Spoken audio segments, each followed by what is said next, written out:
Hello everyone. This video was requested by a student, and if you guys are interested in any topic, you can leave the name of the topic in the comments below and I'll make a video on the requested topic. Now coming to today's video, I'm going to talk about the structure and function of macromolecules.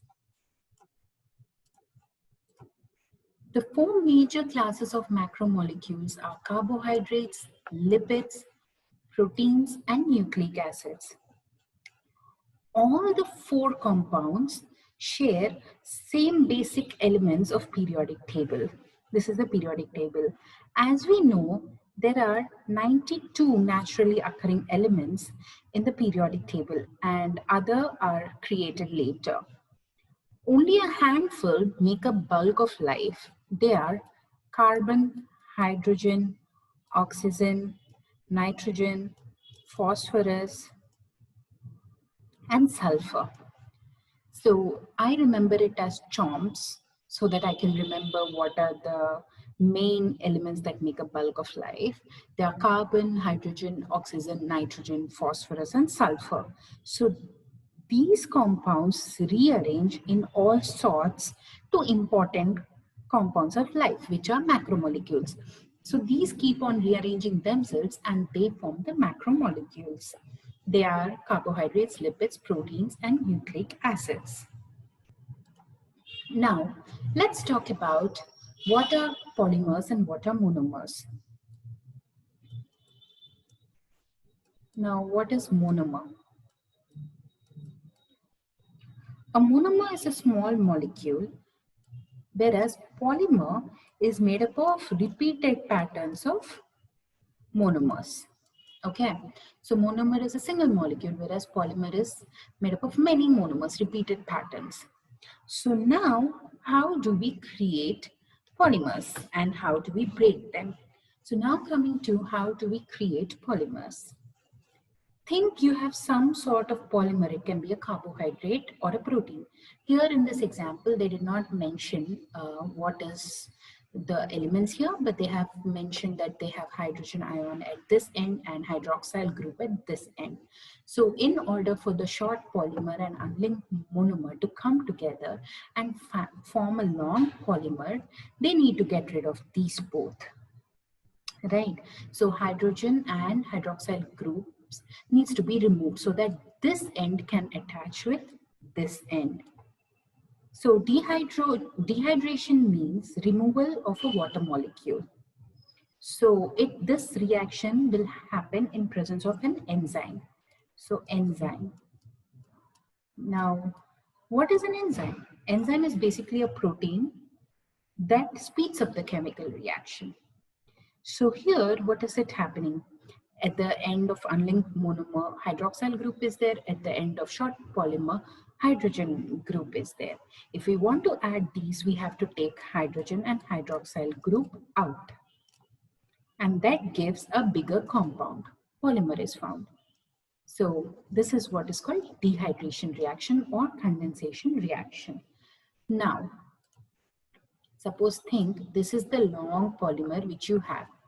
If you want to break it here. So how do we do that?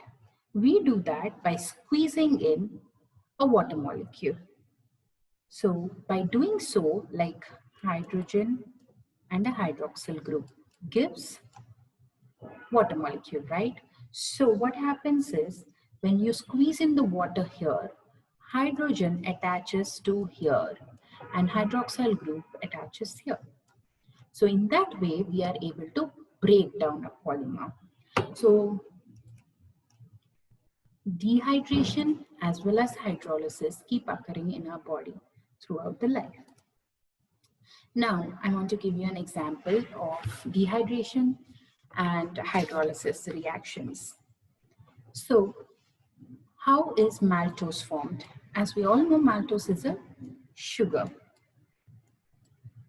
And maltose is used in, it plays an important role in brewing beer. Okay, so it is made by combining two glucose molecules.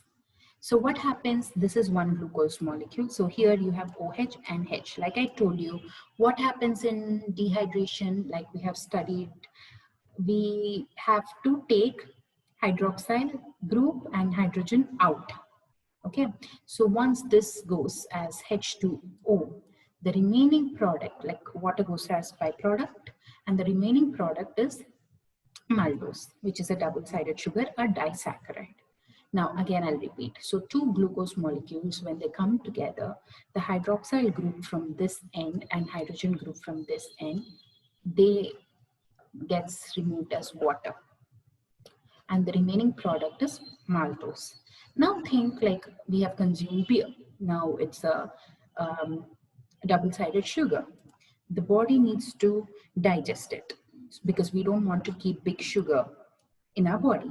So when this maltose comes in contact with water, like I told you, this is water, right? One hydroxyl group attaches here, and at this end, this attaches. So how do you see it as? You see it as OH and H. So you are squeezing in the water here.